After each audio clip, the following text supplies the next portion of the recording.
lecture of the Frankfort Heritage Lecture Series 2024 spring season and our 6th lecture in total. My name is John Carlton and I'm the organizer of the Frankfort Heritage Week Coalition and co-organizer of this lecture series.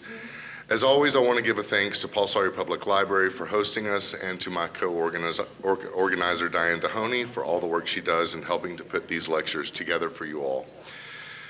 And many thanks to the Frankfort Plant Board and Cable 10 for taping these lectures and hosting them on their YouTube channel. Cable 10 has been a vital part of documenting our childhoods, our tragedies, our celebrations, and our collective community history for more than 4 decades. Their vast library of community event recordings create an important documentary and historical archive for our community. And their telecom service is therefore an extremely valuable part of documenting and preserving the record of our community's collective history. Many things, such as the camera operators, video editors, equipment, and staff, are at least in part funded by the profits of the telecom service. And Frankfort Plant Board gives those profits back to the community in so many valuable ways, including taping these and so many other important events for our posterity. So I ask that each of us recognize and support the services provided by our Frankfort Plant Board. If you've not already seen, in addition to our regular lecture series season, we've also created pop-up lectures, which will be added occasionally to fit more presentations for special events and which are timely and relevant. Our first pop-up lecture will occur at 2 p.m. on Sunday, May 5th, right here in the River Room, to mark Frankfort Heritage Week 2024, which will kick off the same day and run through Saturday, May 11th. So Frankfort Heritage Week will have 2 lectures, the first on May 5th, which will feature archaeologist and researcher Chris Hall, presenting an archaeological perspective on human history. The second lecture for Heritage Week is part of the regular season and is entitled Oceans, Glaciers, Rivers, and Caves, How the Rocks Under Our Feet Help Make Frankfort Unique, and will be presented by Dr. William Drew Andrews, who is acting director and the state geologist of the Kentucky Geological Survey, a post which many of you may know was held by the late, great Frankfort historian Willard Rouse Gilson. Between May and July, there will be 4 lectures that will offer a great chance to learn about a much deeper history than we're used to thinking about. Dr. Andrews' presentation will cover around 400 million years of geological time in Franklin County. Chris Hall's presentation will cover 7 million years of human history according to the field of archaeology. And 2 lectures following that will focus on the history of indigenous peoples of the Americas, Kentucky, and even Franklin County. We've also recently added our second pop-up lecture, which will be the required public meeting of the upcoming National Register nomination for Green Hill Cemetery, which was funded in part by the City of Frankfort and a certified local government grant from the National Park Service and Kentucky Heritage Council, and will be presented by the consultants hired for the work, Richard Grubb and Associates, Inc., and Cultural Heritage Works, who performed the work for Frankfort's African American Historic Context Report, as well as the National Register nomination for Nashville's Historic Music Row. That will occur on June 25th from 6 to 8 p.m. right here in the River Room. As a reminder, you can always stay abreast of the lectures by visiting the library's website, www.pspl.org, or their Facebook page, or you can visit frankfortheritageweek.com or the Heritage Week Coalition's Facebook page. If you would like to be added to the lecture series email list, please write your name and email address on the sign-up sheet in the back, and we will make sure you get added. Part of today's presentation was one of 2 that I watched at the Colonial Dames Kentucky Culture Symposium last year, which inspired me to go ahead and start this lecture series. Several of us in the community had talked several times about starting it, but it was Jessica Stavros' presentation on Robert Burns Wilson and Matt Cox's presentation on early Kentucky furniture that really set things in motion. History programming and lectures can too often be about telling dry narratives or showing pictures, and preservation lectures can sometimes be limited to topics such as policy or windows. What inspired me about the presentations at the Kentucky Culture Symposium was the integration of culture, art, poetry, and industry. Like our first lecture by Jessica Stavros, which concentrated on the art of Robert Burns Wilson and events in his life when he was surrounded and influenced by the Brown family and the scenic beauty of Franklin County. Today's presentation will focus on the personal art and commercial industry of furniture making, the art form, patterns, origins, and symbolism of design, and how the industry and products evolved with the westward pioneer expansion circa 1795 and culminating in 1820 near the advent of steamboat and railroad trade infrastructure. Part of Mr. Cox's presentation at the symposium included a small bit about various Frankfort schools of furniture makers. So I asked him to expand upon that part of his presentation for you all today.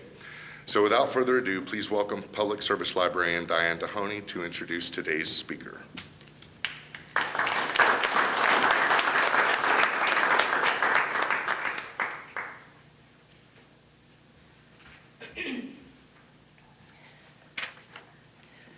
Thank you so much, John. As he mentioned, my name is Diane Dehoney. I'm the Community Service Librarian here at Paul Sawyer. On behalf of the library, I just want to welcome you all out today. Thanks for coming out and sharing some of this beautiful spring day with us. I know there's lots going on in Frankfort today, so we're happy that you're spending part of it with us.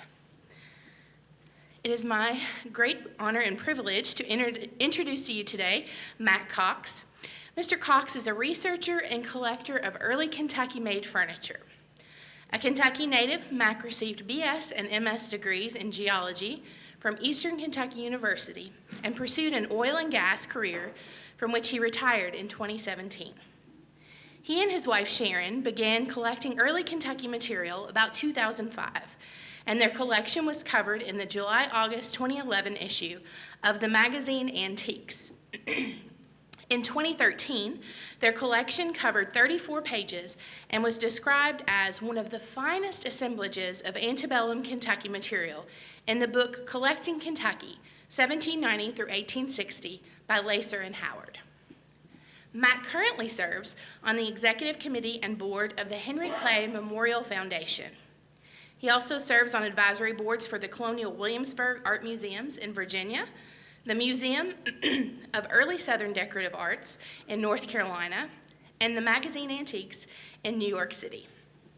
He, along with his wife Sharon, are regional representatives for MESDA's Object Database and have submitted over 100 surveys of Kentucky material. He has lectured at numerous Kentucky locations and for the Decorative Arts Trust in Philadelphia, the Washington, D.C. Decorative Arts Forum, Winterthur Museum in Delaware, and the Philadelphia Museum of Fine Arts. Also, the Museum of Early Southern Decorative Arts, Colonial Williamsburg, and Historic Deerfield in Massachusetts. Kentucky furniture is not well documented, and the connections to Kentucky are being lost at an alarming rate. Mack's primary mission in retirement is to discover and document Kentucky furniture groups to guide future studies, and he is considered a leading authority on Kentucky furniture. Please help me to welcome to the podium Mr. Mack Cox.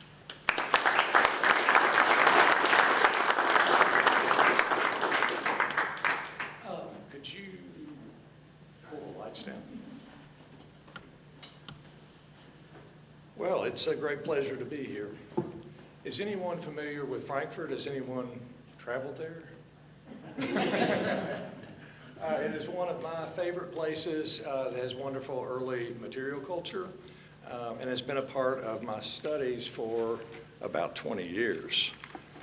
There's still a lot to learn, and I've got to back up just a little bit. I'm giving two talks today. The first I developed just for this audience, and it's about studying early Kentucky furniture using Frankfort in particular as the models for how one goes about this process.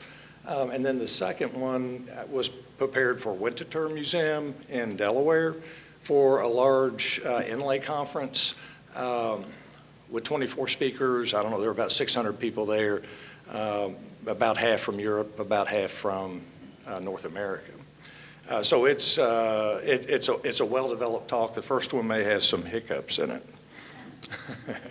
So let's get started. My wife and I collect Kentucky furniture, as you know.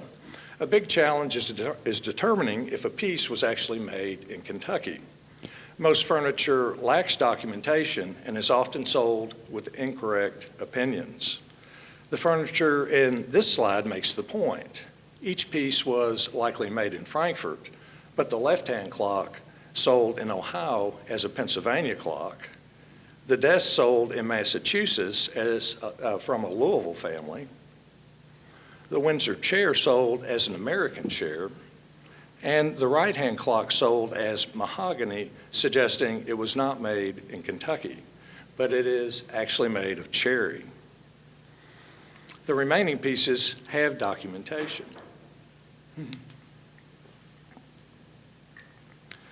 This table was found in Franklin County per a 1947 magazine antique story. It represented Kentucky in the 1952 Furniture of the Old South exhibit at the Virginia Museum of Fine Arts and was in the 1974 Made in Kentucky exhibit at the Speed Art Museum. This chair was in a 1960 Lexington Herald story as collected by the Grady family of Woodford County. After several years of collecting, we had some great pieces, like this table with inlaid flowers. It came from a dealer who just knew it was a Kentucky piece. He could smell it. Later, we visited the Museum of Early Southern Decorative Arts, or MESDA, in North Carolina, and perused their object database. It was in a bank of filing cabinets holding nearly 20,000 surveys of Southern objects. Each survey was in a clear plastic envelope with a photo of the object at the front and detailed information inside, like this North Carolina table. The surveys were filed by state and object type, so one could flip through looking for related objects.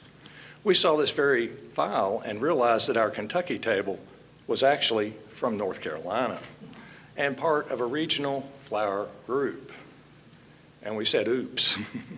Our goal was to collect Kentucky furniture, and we had failed. There were few published studies, so to fix the problem, we would have to do basic research. We made files on furniture that was possibly made in Kentucky, and especially key pieces that had some Kentucky history and were more likely to be made here. From these files, we correlated furniture into groups using stylistic similarities at first and later construction similarities. Furniture groups can represent pieces made by one person or by a shop with several people, or schools where a person or a shop influenced others. We limited our purchases to key pieces or pieces belonging to groups with sufficient collective information to believe the piece was made in Kentucky, like this clock, which was acquired from a descendant of the original owners who were likely George and Margaret Carlisle. A 1969 newspaper story covered the clock and the family. The Carlisles migrated from Virginia in 1779 and built this home in Woodford County, in which the clock apparently stood. It was surveyed by MESDA in 1972, exhibited at Colonial Williamsburg in 2014.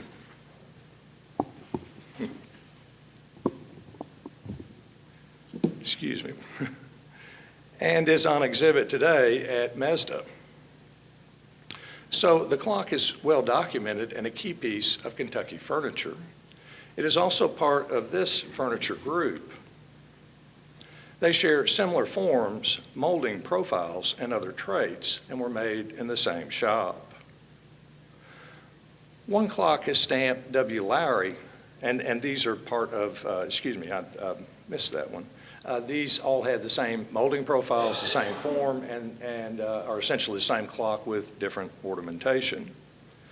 One clock is stamped W. Lowry for William Lowry, who worked in Frankfort from 1802 to 1810, so we know which shop and that Lowry's school developed, as this clock emulates his designs but was made by a different shop. Lowry's earliest clocks are Rococo or Chippendale in style, like this clock. It has a thick cornice molding with applied Greek key molding, making it appear more robust. Rococo used carving for ornamentation, like the finials and rosettes, and fluted quarter-round columns to decorate the front corners, as well as OG bracket feet. Stylistically, this is among the earliest examples of Frankfort furniture. Most Lowry clocks are transitional in style, having both Rococo and later neoclassical or Hepplewhite features, like this clock. It has non-carved finials, uses inlay for decoration, and has flared French feet and aprons, which are all neoclassical features. It is stylistically the latest Lowry clock known, but it is not fully neoclassical due to the heavy cornice molding. For comparison, this clock has a more petite cornice molding and is entirely neoclassical in style. There is much to learn about Frankfort furniture, and there are many clues, like the early furnishings of Liberty Hall in Frankfort. It was built in 1801 by John Brown and stayed in the family until the 1930s, when the home and some of its furnishings were given to the colonial dames for a museum. Other furniture was kept by the family, which went to Louisville, then Connecticut. In 2009, the family consigned the furniture to a Virginia dealer, and it returned to Kentucky. Collectively, it is an important body of Kentucky furniture that was acquired in the early 19th century to furnish an extraordinary Frankfort home. Another body of Frankfort furniture was collected by Eleanor Hume Offutt, who was born in Frankfort in 1894. She began collecting as a child after finding this Windsor chair in a wagon hauling trash. She held the same chair in 1940 while lecturing at the Filson Club in Louisville. In 1927, she opened the Wilderness Trail Antique Store in Frankfort and advertised in 1928 that she specialized in authentic and historic Kentucky antiques. She had a weekly column about antiques in the Lexington Herald in 1940 and 1941, including this story about beds. The caption for this bed states, "It was inherited by Governor John Jordan Crittenden from his mother and presumably furnished his Frankfort home. Offutt owned the bed and it descended to her great-granddaughter." This is the bed today. The posts are reeded and have carved acanthus leaves. The bed was likely made about 1805 by Porter Clay, who worked in Lexington from 1799 to 1808 and was a brother of Henry Clay. In 1947, Offutt wrote an article on Kentucky furniture for the magazine Antiques. In 1949, she attended the first annual Colonial Williamsburg Antiques Forum. This event inspired the serious study of Southern antiques. In 1951, Offutt was on a committee to make Kentucky selections for the Furniture of the Old South exhibit to be held at the Virginia Museum of Fine Arts the following year. An entire issue of the magazine Antiques served as the exhibition catalog, which was in collaboration with Colonial Williamsburg and the Virginia Museum. These photos give us a sense of the event, which remains one of the most important exhibits of Southern furniture. Kentucky was well represented with these 10 pieces, of which 2 were made in Frankfort and 2 were likely made in Frankfort or Lexington. Eleanor Offutt died in 1955 at age 61. She was known nationally as a Kentucky antique authority. Her only child, Eleanor O'Rear, continued her legacy and became widely known as a dealer, authority, and collector of authentic and historic Kentucky furniture. She died at age 63 in 1988. They left behind a body of documented Kentucky furniture that they either sold, reported on, or collected. This is furniture that was in their personal collections that was likely made in Frankfort. More often, a single piece of furniture is found to have Frankfort ties, like this whiskey board with a stone top. It was purchased from Winton in Fayette County prior to 1968.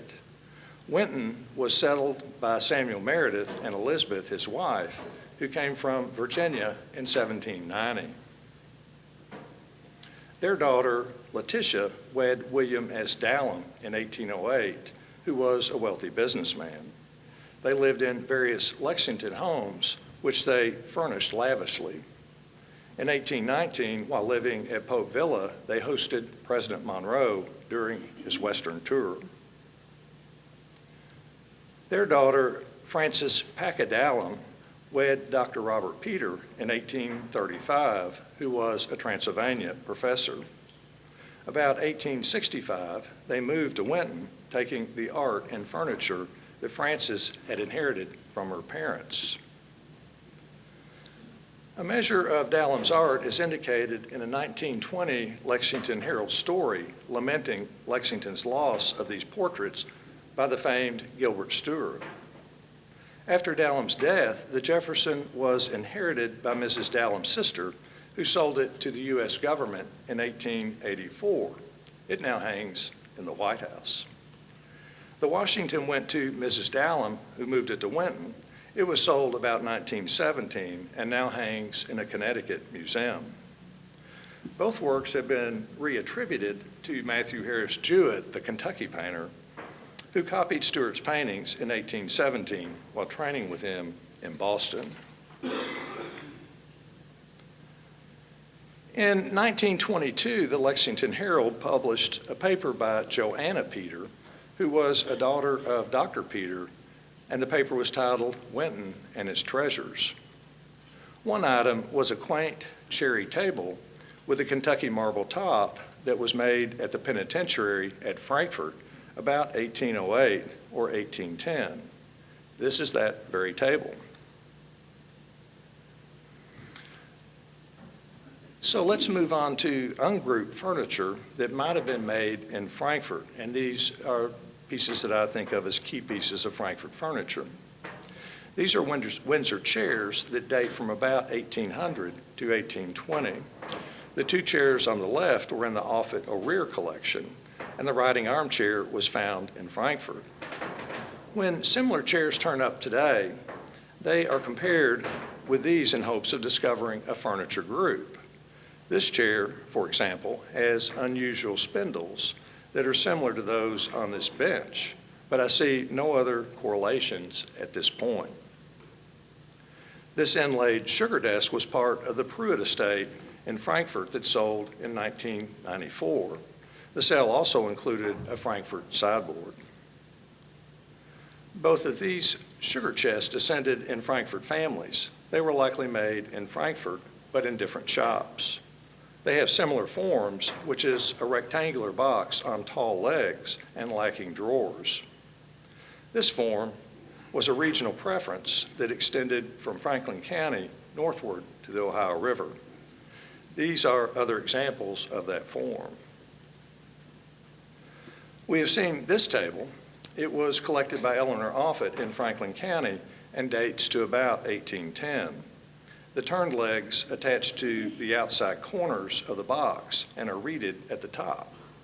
This is a New England form, suggesting that its maker came to Kentucky from that region.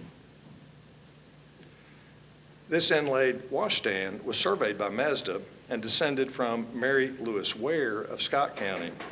It is an urban table, suggesting it was likely made in Frankfort or Lexington.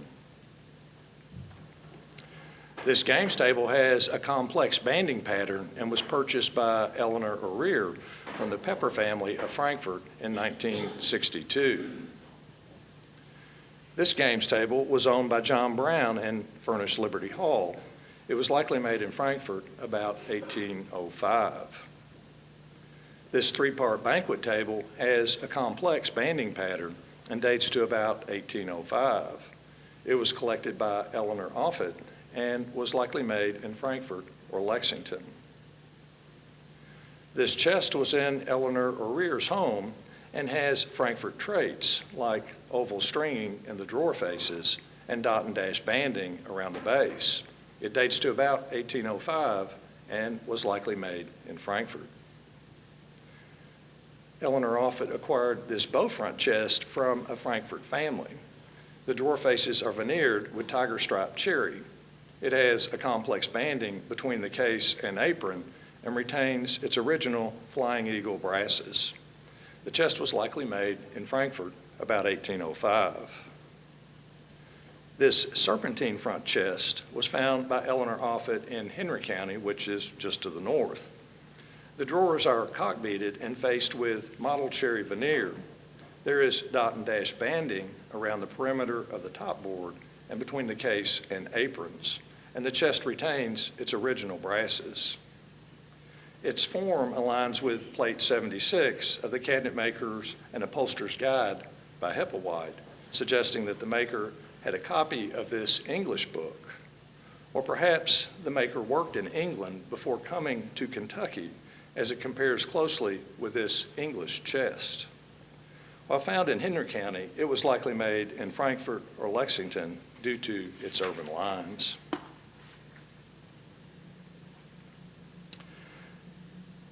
Let's move on to Frankfort furniture groups. Groups are pieces having similar stylistic traits that suggest they were made in the same shop. As a group is studied, the construction details are compared, which can refine the accuracy of the group. The beauty of groups is their collective history can be applied to all its members. This image shows Armory Hall in Frankfort in 1926, set up for a meeting with hundreds of ladder-back chairs. They have 3 back slats, 2 stretchers per side, and tapered feet, and were all made in the same shop, as well as this chair, which I've documented. It is an outstanding example that retains its original paint and woven seat. The same type of chair is in this 1910 ad in the Lexington Leader, which tells us the maker. It was the penitentiary, meaning the Kentucky Penitentiary in Frankfort. They also made other chair forms like this one with 2 back slats and a single rear stretcher. These are the latest chairs made at the Kentucky Penitentiary and date to the early 20th century, but our interest is much earlier. This Frankfort landscape, which is at the Kentucky Historical Society, was painted in 1814 by Robert Irvin, who was a British POW in the War of 1812. The focal point is the Kentucky Penitentiary, where inmates saw lumber as part of the prison industries. The prison opened in 1800 and began using convict labor in 1804 to produce chairs, cut stone, and other products. The products were sold to defray the cost of incarceration. Production continued until 1928, and most extant chairs like these postdate the Civil War. These are antebellum chairs that date from about 1810 to 1850. These dates are based on the style of the chairs, and the connection to the penitentiary is based upon correlations with later chairs. In 1941, Eleanor Offutt reported that the earliest of these chairs furnished the law offices of Henry Clay and Governor John Jordan Crittenden. And this example was an early furnishing of Liberty Hall. So this chair form furnished important places. And their design is complex and exceedingly successful, with the front wider than the back. The back slats are steamed and bent, and the seat stretchers are shaped to yield a rounded appearance. The arms are cut and shaped from one piece of wood to gracefully curve from the back and connect to the front legs in a continuous line. The back posts are also cut and shaped from a single board to arc inward and swell outward near the floor. And later examples have a shaped lip on the back of the crest rail. So who designed this magnificent chair? It is an Italian design invented in 1807 by Giuseppe del Scazzi in Chiavari, Italy, and is known as a Chiavari chair. The chair on the left was recently made in Italy and replicates an early Chiavari form. The other chair was likely made at the Kentucky Penitentiary about 1810. They are very similar, but the Kentucky chair has heavier elements. The Italians have adapted their design to changing styles over 2 centuries and continue to make the chair today. Even when the Italian chair is reinterpreted by an artist, the new design clearly relates to the Frankfort chair, but how the design came to the prison in the early 19th century remains a mystery. The Italian influence in the earliest chair is nearly verbatim, so the design must have come from an actual chair, a drawing, or an Italian chair maker. Subsequent Kentucky chairs changed with other influences, like the 1825 chair, that has more turn designs in the front legs and a heavier front stretcher. So it appears that the Italian influence was temporary and predated 1825. However, some Italian influence persisted beyond the 1860s, like the curved arm that connects the back to the front leg in a continuous line, or the upper leg turnings, which is a cylinder with a ring turn at the top. Several side notes before leaving the Kentucky Penitentiary. This table has similar ring turns and acorn feet as the earliest chair, so it was possibly made at the prison, and this is at Liberty Hall. The earliest penitentiary ads, like this one from 1821, mention only Windsor chairs. While no Windsor chairs are yet attributed to the prison, I have suspects like these. Both have a Frankfort history, similar arrow-shaped spindles, and were possibly made at the penitentiary due to the arm on the bench. Lastly, all these tabletops are made of Kentucky River marble and are attributed to the Kentucky Penitentiary, where they cut, shaped, and polished stone tops and sold them to cabinet makers. The wood portion of the tables was likely made in Lexington by various makers who installed the stone tops from Frankfort.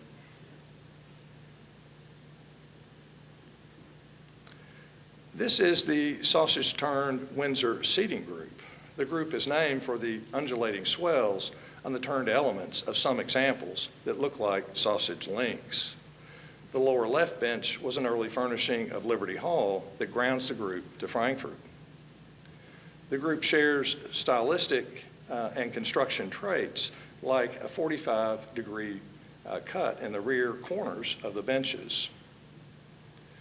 A side chair from this group is illustrated in a circa 1820 portrait by an unknown artist who worked in Kentucky from about 1818 to 1824.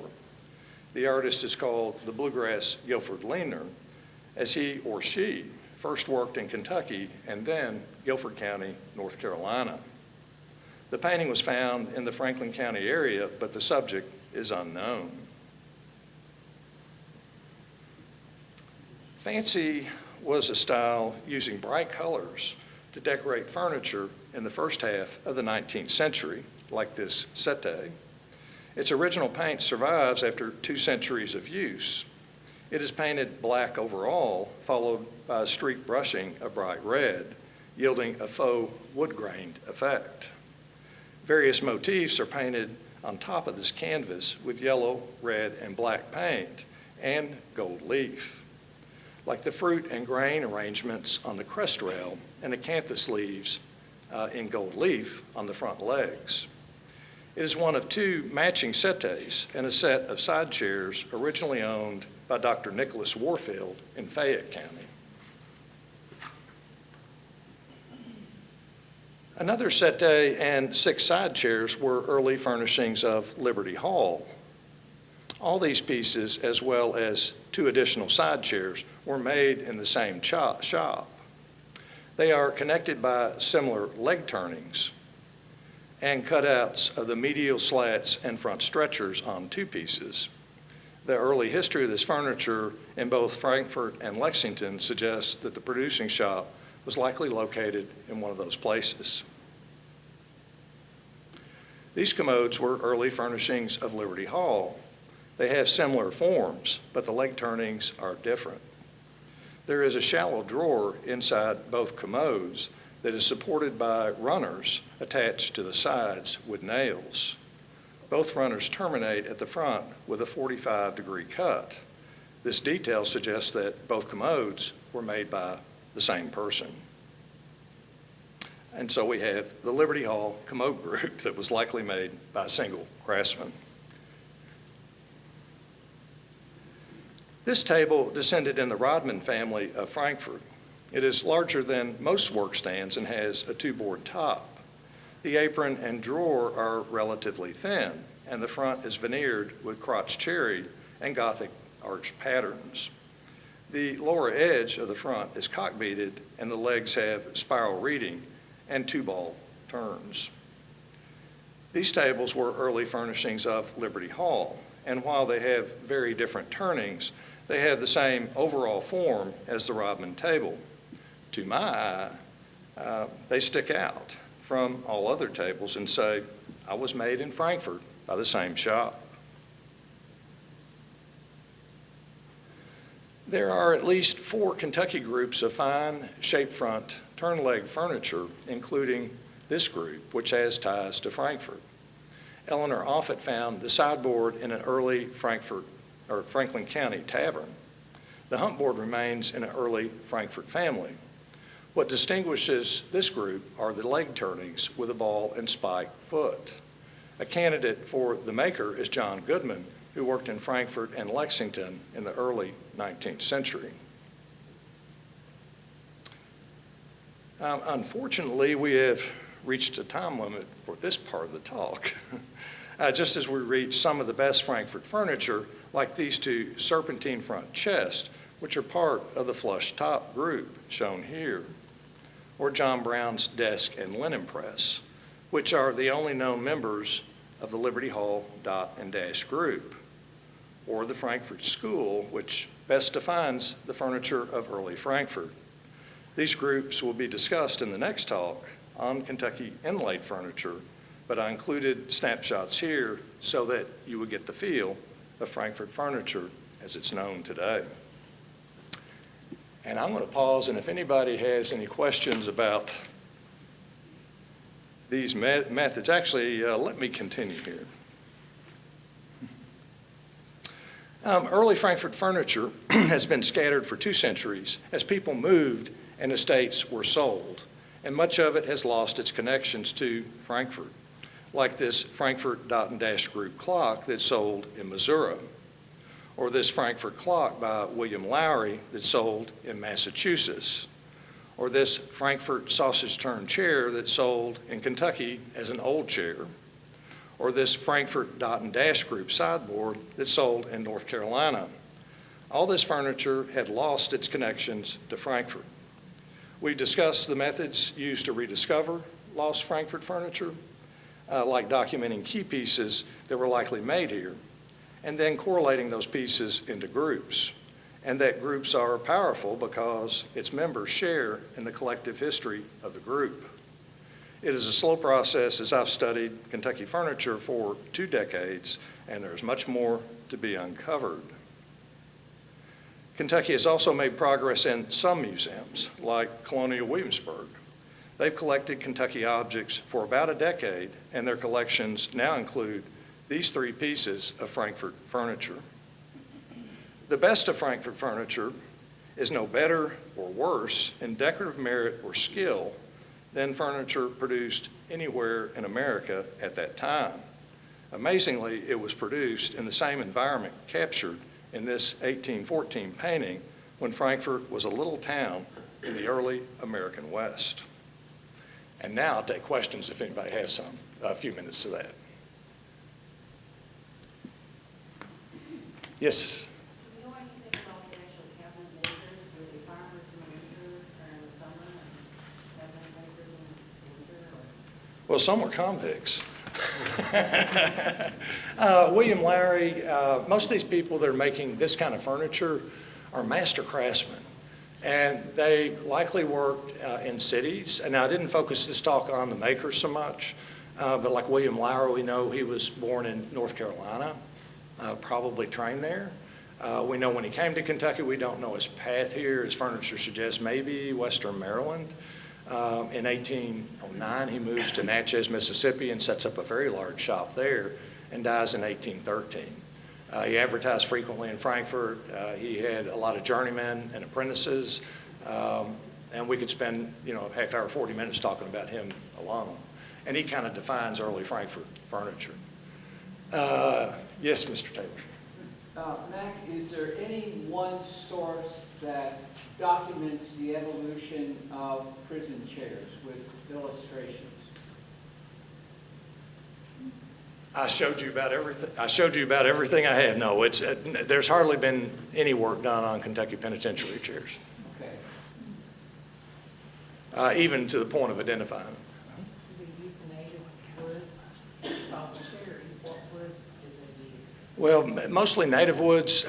Mahogany could be had, but what would you charge for a stick of gum on Mars today? A trillion, 2 trillion, what does it cost to get a stick of gum to Mars? Mahogany came from the Caribbean, so to haul it here, you had to take it by wagon from Baltimore or Philadelphia to Pittsburgh, and then by flatboat down the Ohio River for 500 miles, and then a 2-day wagon ride to Lexington, and a 3rd day here. So yeah, it could be had, but it's like making a teapot out of platinum. It might cost you $1 million in platinum.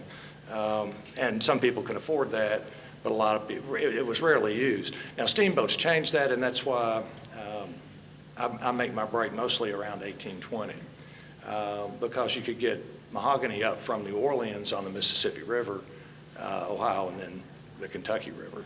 So most of the woods you're seeing are primarily cherry. We had a great preference for cherry.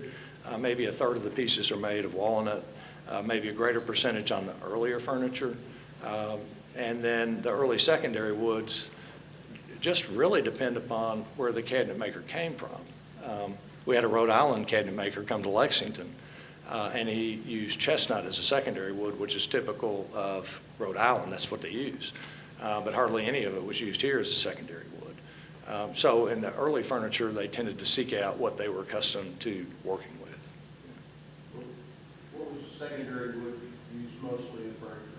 Well, mostly poplar, and later furniture, 1810 and later, very much mostly poplar. But you could see just about anything from oak to sassafras to sycamore, and you can see all kinds of secondary woods. All right, well, the next talk just almost exclusively talks about Kentucky inlays, and let me change this up.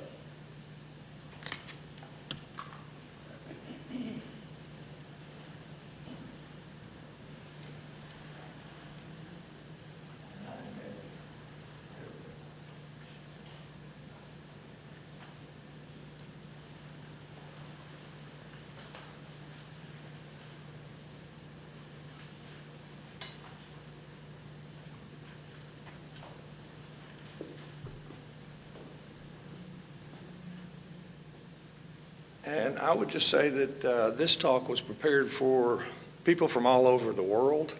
And so we have to give a little introduction to Kentucky and that sort of thing, but I was limited to 28 minutes.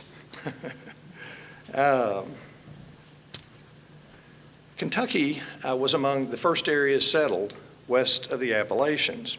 It began in 1775, and this map shows settled areas by 1790. Then Kentucky was an island of settlement in an ocean of wilderness. And 2 years later, it became the 15th state. Before Kentucky, there were 3 American regions: New England, the Mid-Atlantic, and the South. But Kentucky was in a new region called the West.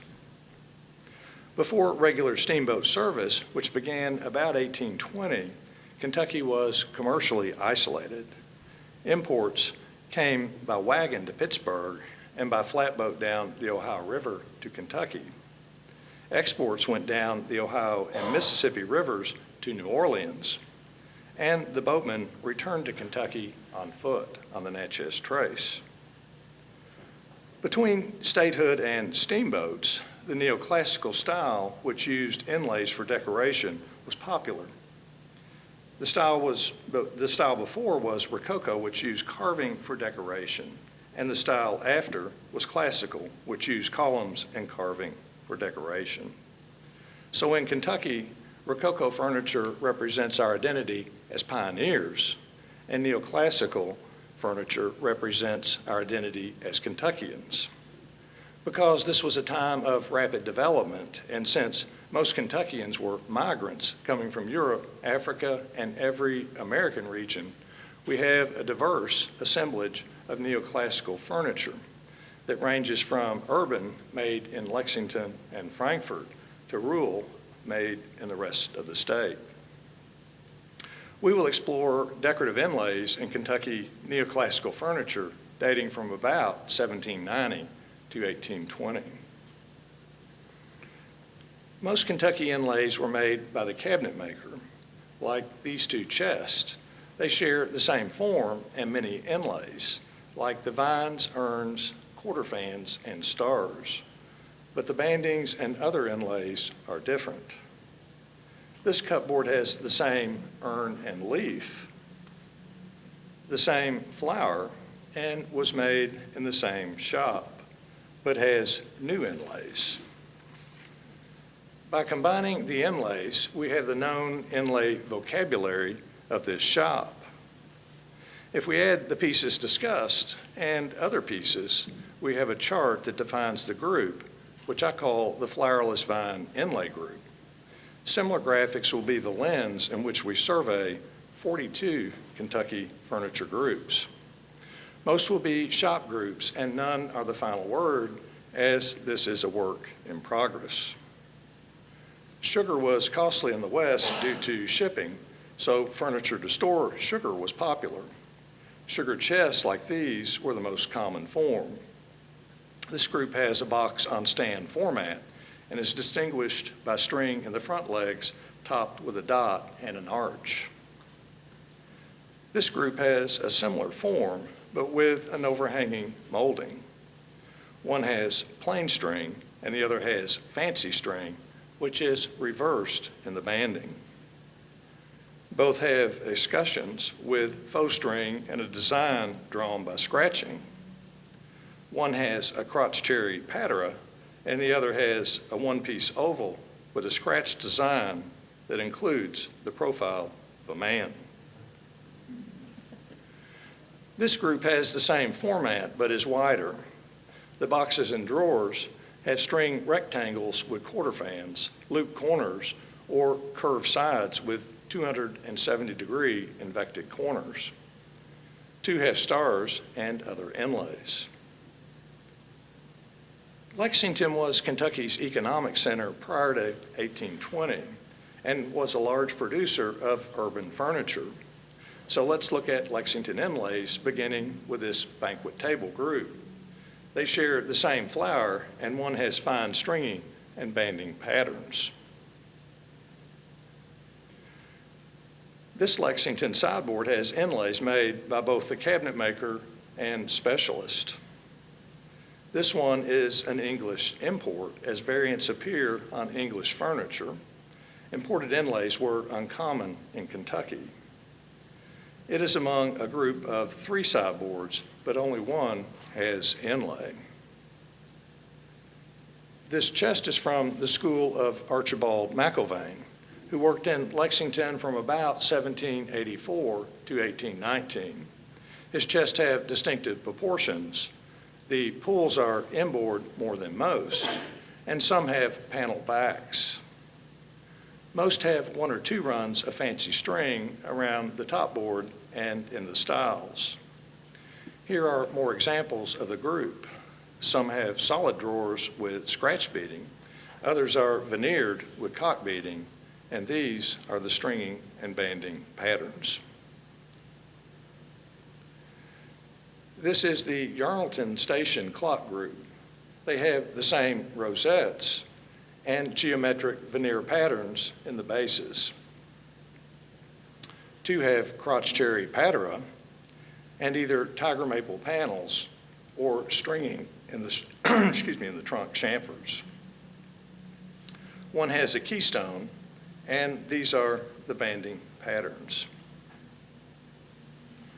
This is the Swift family Inlay group. The maker apparently worked in the Connecticut River Valley before Lexington, as suggested by the icicle inlay and tables with shaped aprons. The tables have falling dots in the legs, and rising from the cuffs is a stem topped with either a leaf or a flower. The secretary uses leftover banding laminate for a diamond in the apron. This bow front cupboard is part of the Lexington dot and dash inlay group. The cornice is inlaid with saw teeth in the middle molding and dot and dash in the lower molding, which also surrounds the case. A close-up shows how it was made. First, 3 runs of string were inlaid, then a hole was drilled for each dot, and the dots inserted individually. The clues are tiny bends in the string caused by the rotation of the drill. It is not banding, but a time-consuming spread of inlay requiring 63 feet of string and 170 dots. A barber pole banding runs around the doors, and the leftover laminate used to make the banding was repurposed for diamond-shaped inlays and the apron fan.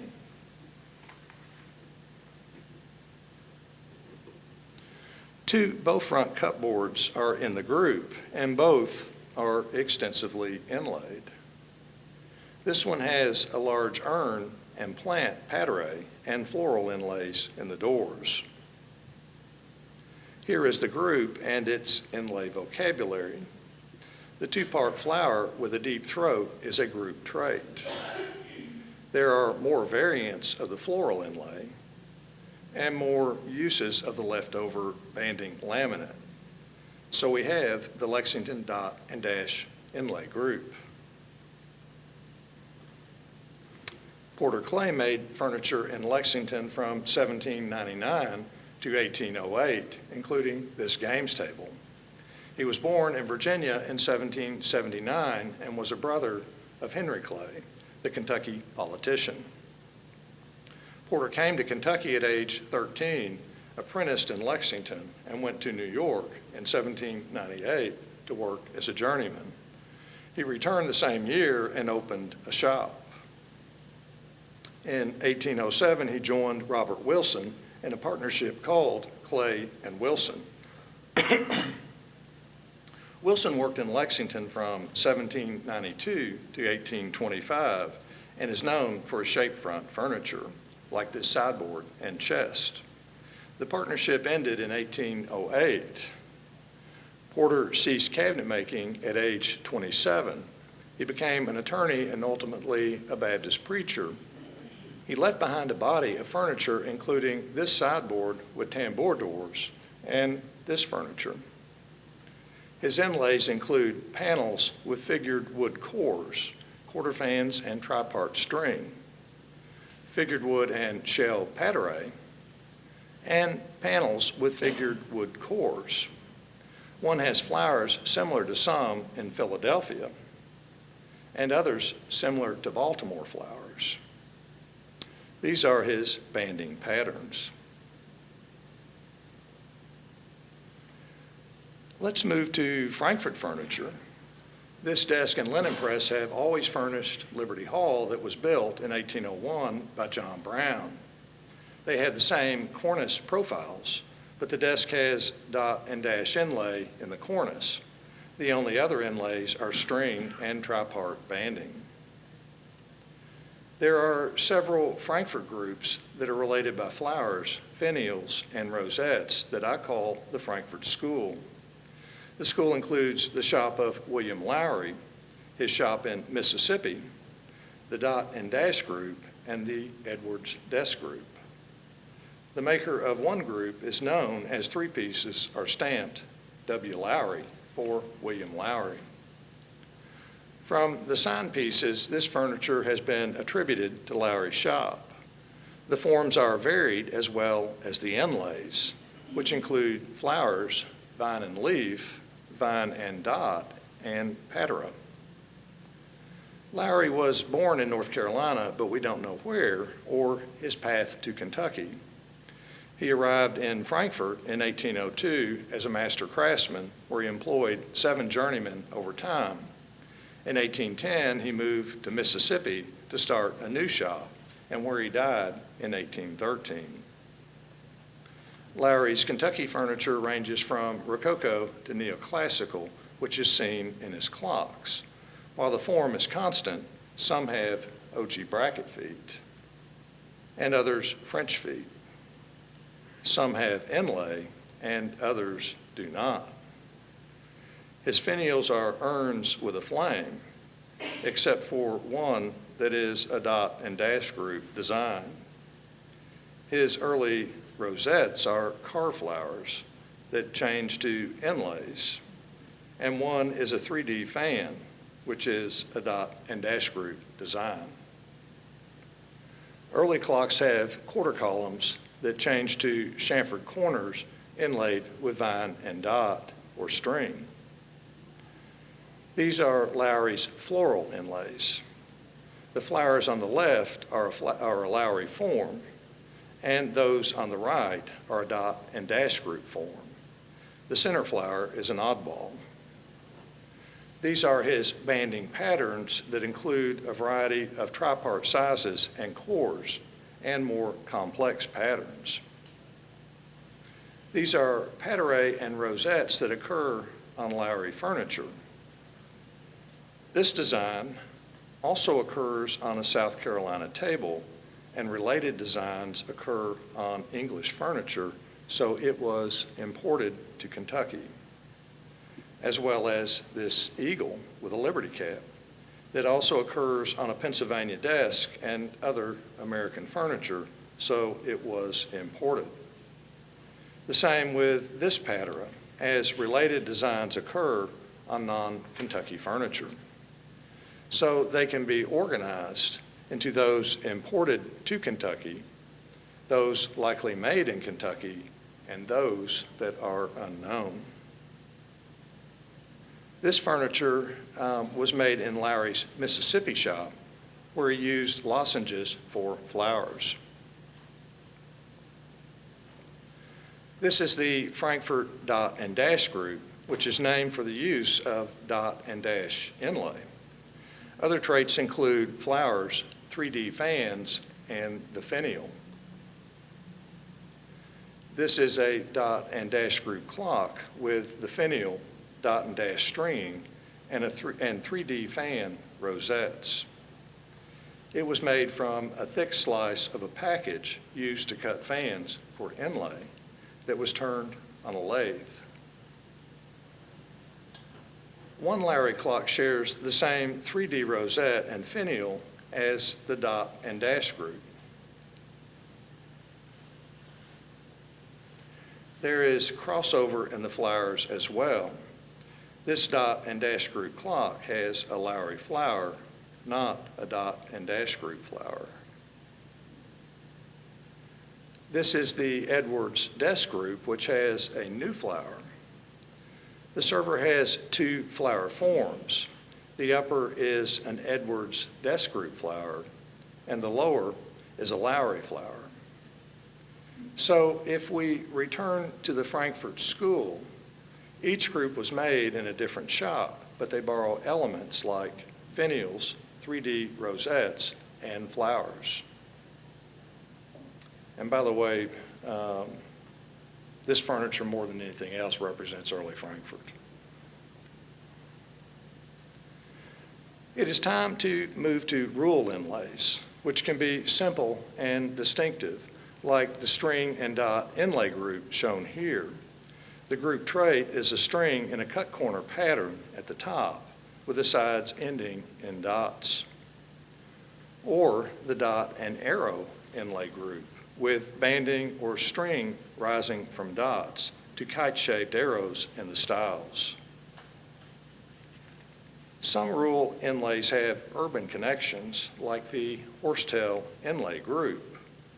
A distinctive feature is the flower, which might be an inverted fertile stem of the horsetail plant.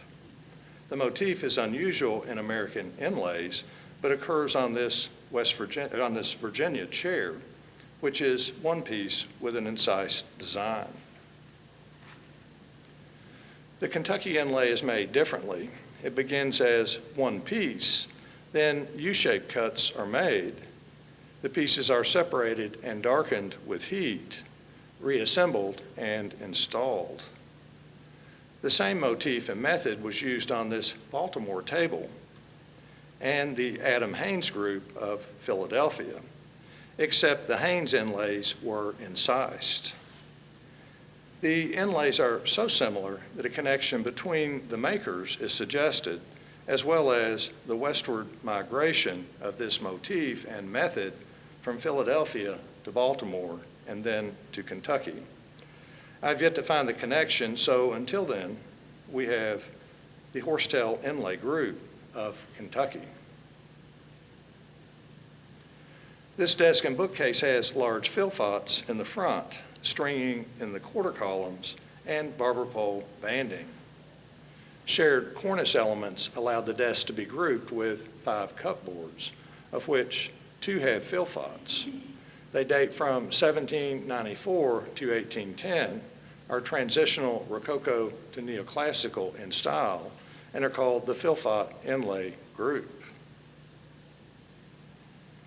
Here is the fleur-de-lis inlay group of Harrison County, which has the symbol inlaid at the top of the panels and elsewhere.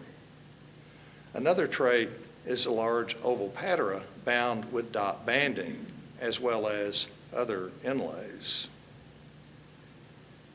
Here is the shaped side panel group of Henry County, just north of here. They share loop corner stringing on the drawers, barber pole banding, and have other inlays. This is the lignum vitae group, which is named for the use of that wood imported from the Caribbean. The group is from Marion County, along with the Marion County inlay group. The vine and leaf on this group has saber-shaped leaves and simple scratched patterns. Greene and Adair counties have their own flavor of inlaid furniture, like this desk with a patera of a shell and a dog eyeing a bird, perhaps for lunch. Also, a vine and leaf rooted in a handled jug. Handled pottery is uncommon in Kentucky inlays, but also occurs on this sugar desk and desk from Adair County. No one told the makers of the Compass Inlay School that you couldn't inlay the entire front of a chest. So they did, and the results were wonderful.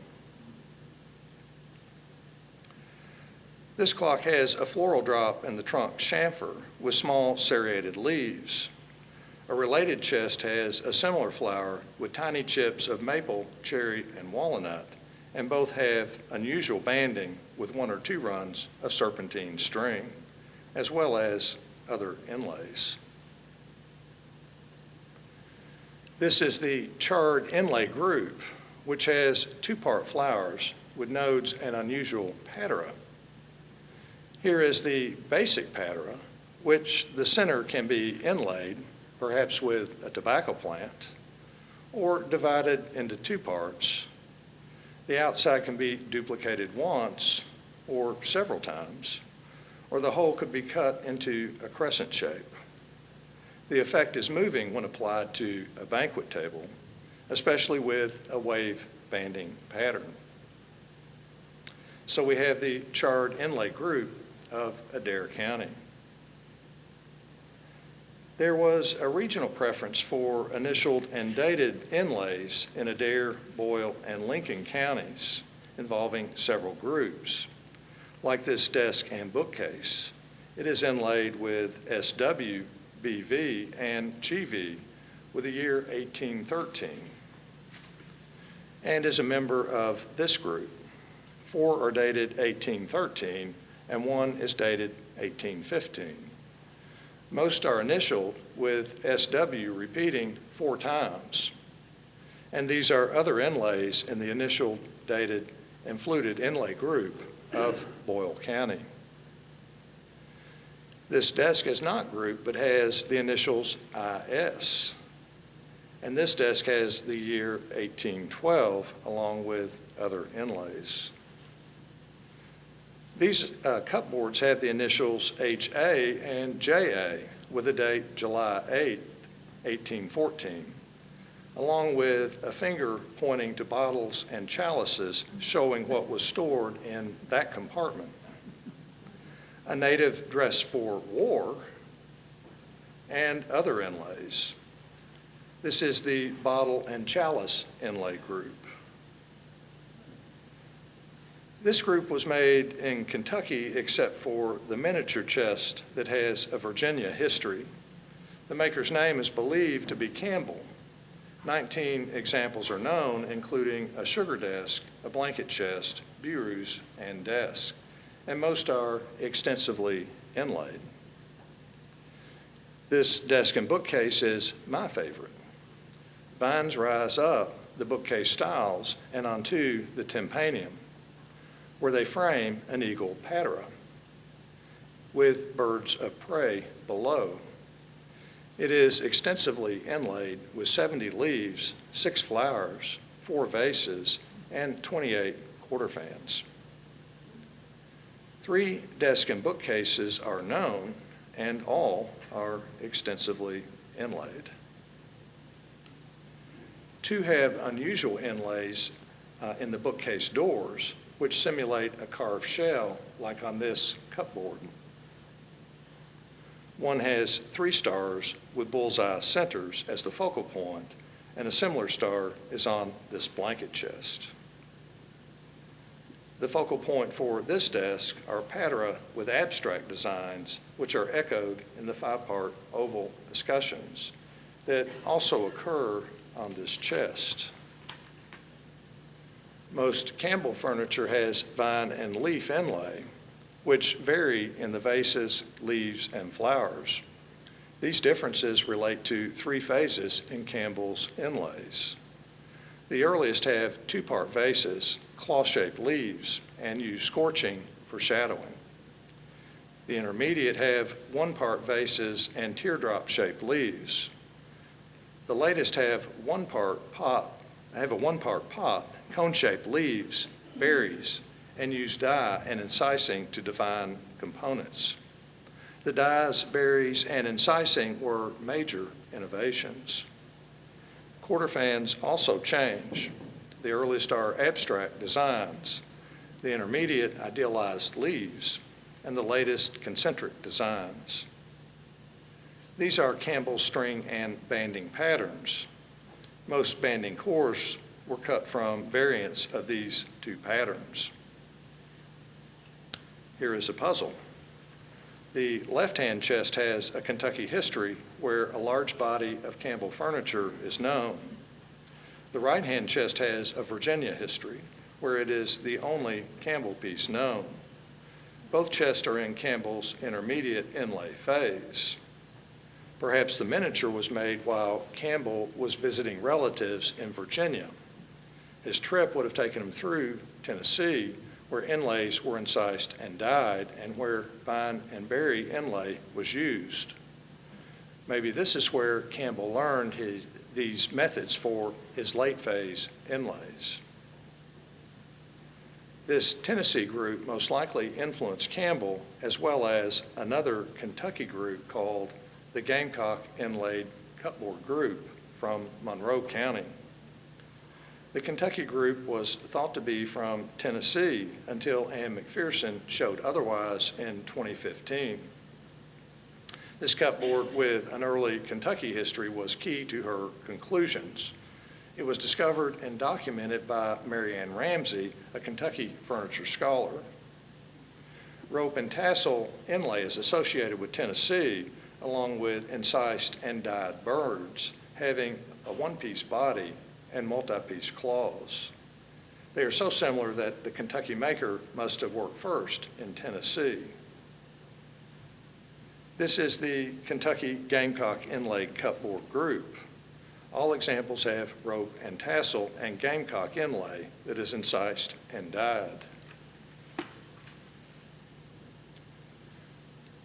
Although we have discussed a lot of Kentucky inlay groups, we have not talked about the Garrett County Mitered Rail Group shown here. This tambour desk group, the Stanfield Inlay Group, or this blanket chest group, the Crab Orchard Springs Inlay Group, or this tree inlaid sugar chest group. If there were time, we could have discussed the Plum Bob Inlay Group shown here, the recently identified Leafless Vine Inlay Group, or the Mallory Group from the Southern Bluegrass. From my existing files, I could have added perhaps 10 more Kentucky inlay groups, like this Lamb's Tongue Chamfered Mitered Rail Group. And more work needs to be done with the Kentucky Cabrio,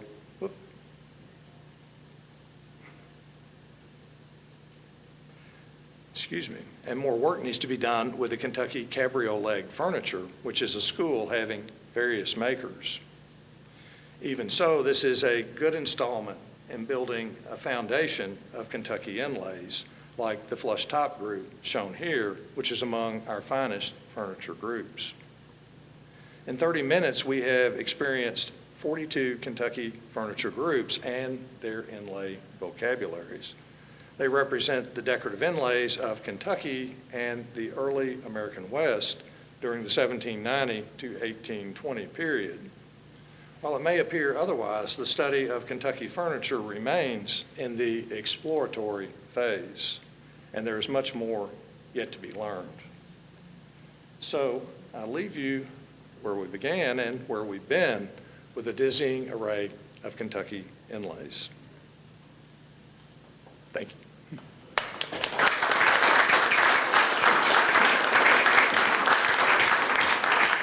And if you have questions, I'll be glad to field questions. Yes. Can you explain how inlays are done, and when do you expect to see that in your journeyman to becoming a master craftsman at this trade? Is this something you see right as you're starting to learn the trade, or do you only expect to see these types of inlays when it's done? But I'm just curious, how are inlays done? I don't know anything about woodworking. I'm so sorry. We didn't have, this was to a very sophisticated group of people. Inlays happen in two ways. One, there's marquetry, and then there's real inlay, if you will. And real inlay is you take a flat board, and you'll take a knife and a chisel, and you chisel out about 1/8 of an inch depth for all the inlay. And then you make the inlay from separate pieces of wood and fit it to those holes and glue it in place. It's very time consuming. And then inlays, I think I brought out, were a feature in the neoclassical period. So that's roughly about 1790 to 1820. And then there's marquetry inlay. And marquetry is the use of veneers. And so you start with a substrate. And bear in mind, today veneers are on cheap furniture. In this day, it was exceedingly expensive. You had to hand cut the veneers, and you had to build a substrate that was solid enough to support them.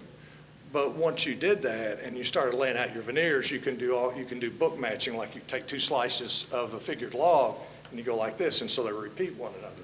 Or you can have fours. And then when you want stringing or other inlays in there, you just do it with a knife and a curved edge or a straight edge. And then all that is glued in place. The veneered material is usually from more urban shops, and the traditional inlays usually more from more rural shops. Big difference between urban and rural is that in an urban environment, it's all about status. You keep up with the Browns. If the Browns have a piece of furniture and you want their status, you buy furniture just like the Browns, and you don't mess with that. But in rural areas, there were no accepted styles or status symbols, and so cabinet makers were free to put things like roosters on their cupboards. Thank you. Any other questions? Yes. What kind of glue they use? That's pretty early for glue. Animal glues. Animal glue. You boil rawhide. Yes. Or the finishes typically shellac finishes? Or simple wax.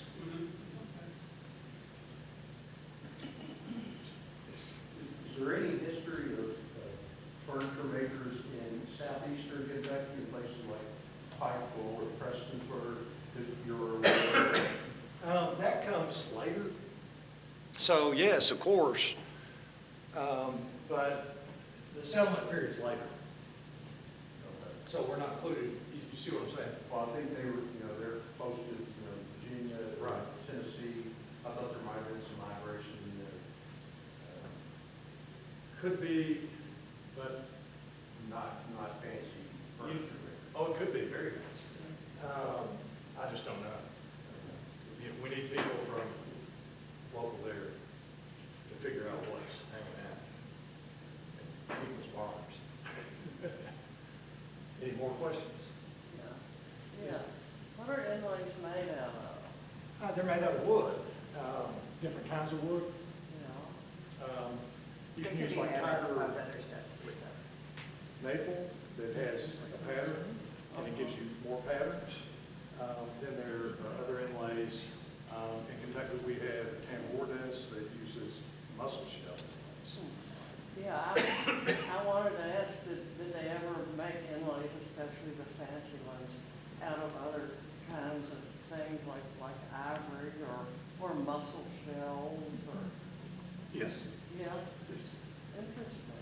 Do you ever see glass used for inlay? I just realized, why wouldn't you, I don't know that I've ever seen a piece of furniture with glass on it. Why do you not see that? Seems like it would be a perfect medium for doing inlays. Well, glass was hard to come by. So glass was hard to come by, but yes, but I've not seen it in Kentucky. Where did inlay furniture start? Would it be England? Oh, who did it first? It's too far back then. Yeah. I mean, it could be Egyptian, 3000 BC. Yeah. So Frankfort in the late 1700s didn't have a whole lot of people. So these furniture makers, would it have been one person that created the entire piece of furniture, including the inlay? Would that be an expected trait for a master, that they be able to do everything, and one person would do everything? I think it could be both. I can tell you Lowry, just based on his advertisements, he was a wheeler dealer. And so like a Connecticut maker comes in named Asa Hazen, and I'm visualizing the score.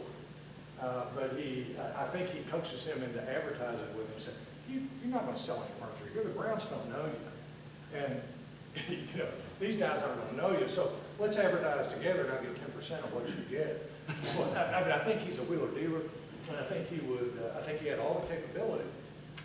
But he would bring in and train apprentices and had a fairly large shop. But there are smaller shops as well. So it could be both of what you're talking about. Kentucky was really, is really much different than most other states. To the east, we had a real clash of cultures and mixing of cultures. We didn't really have the tossed salad variety of, the Scots live here, the English live there, the Irish live here, or whatever. Everybody came in, and no one was from here. Even in 1820, hardly anybody's from Kentucky. Everybody's from somewhere else. And there are no standard styles. So if a cabinet maker came from Boston, his furniture was just like Boston furniture in Kentucky, or Rhode Island furniture, or Charleston furniture, whatever. So our furniture is exceedingly cosmopolitan and worldly. Matt, could you elaborate on that? I know you've kind of done some research about the itinerants of these people coming in, these craftsmen, and spending time and moving on, and how, in your opinion, Frankfort and some of the urban centers developed these cultures of cabinet makers that were for a defined period of time, I guess. I mean, that just tells the story. Kentucky was the land of opportunity. It was the West. And if you were making furniture as a journeyman in Philadelphia, or like that Adam Haynes group, I'm pretty comfortable. Somebody that worked in Adam Haynes shops went to Baltimore, and then somebody from Baltimore came to Kentucky and made that table. Original designs just don't pop up simultaneously in different places with borrowings. And so you can chase that breadcrumb trail often across the nation, not always, but that's what we're trying to do. You know, where we make furniture here, and then here, and here, and even beyond Kentucky, like Lowry to Natchez, Mississippi.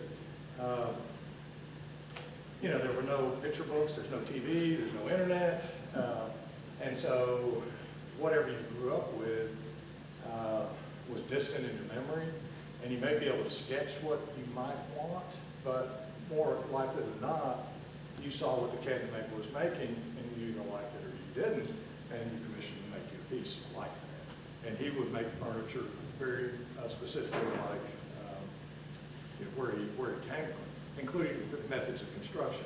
One group that I usually talk about is a fellow named Daniel Spencer. If you know antiques, there's some of the premier American furniture groups are like the Goddard Townsend School in Newport, Rhode Island. Does anybody know Goddard Townsend School? And the one piece that got everybody's attention was a secretary bookcase that sold for $13 million, the most expensive American antique. They sold at Sotheby's in 1989. With time, they figured out that that piece was made by the Goddards. These were two distinct families. And then they started looking at that, and there were very distinctive markings from the drawers to the case to identify which drawer went in which opened. And then they noticed there were several calligraphies with that numbering system. And then they found a signature by a guy named Daniel Spencer, who was a nephew of John Goddard. And he's the one that made the $13 million piece, as well as a similar piece that's the pride and joy of Yale University Art Museum. And they had him dine as a mariner in Rhode Island in 1803. This is Yale University. We found, my wife and I, along with Colonial Williamsburg, Ron Hurst, Art Jakarta, that Daniel Spencer actually came to Lexington, Kentucky in 1793, advertised, made furniture, and died here in 1796. So some of the very finest of American craftsmanship was working in Kentucky for a period of time. Now, that early, 1793 to 96, Lexington is just a wilderness outpost of mostly log homes and a few brick homes.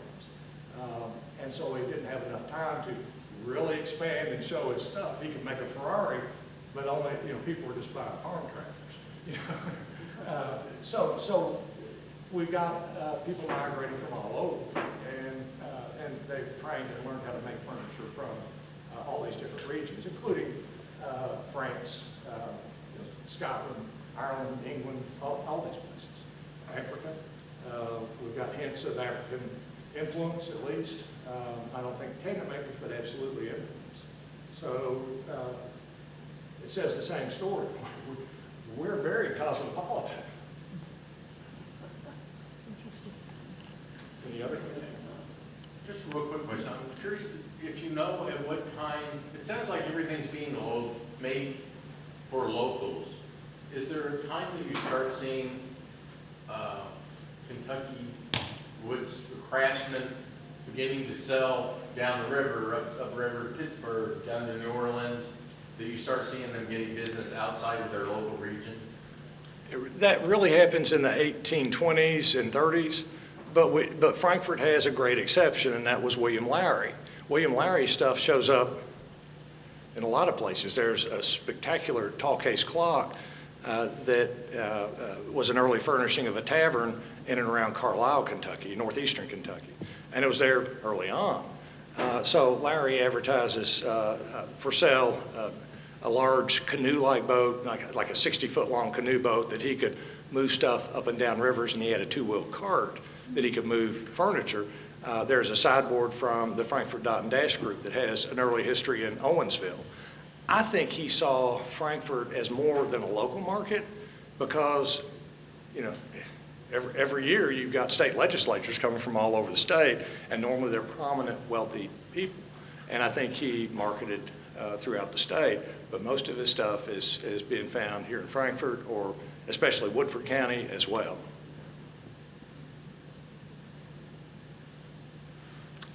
Thank you all very much.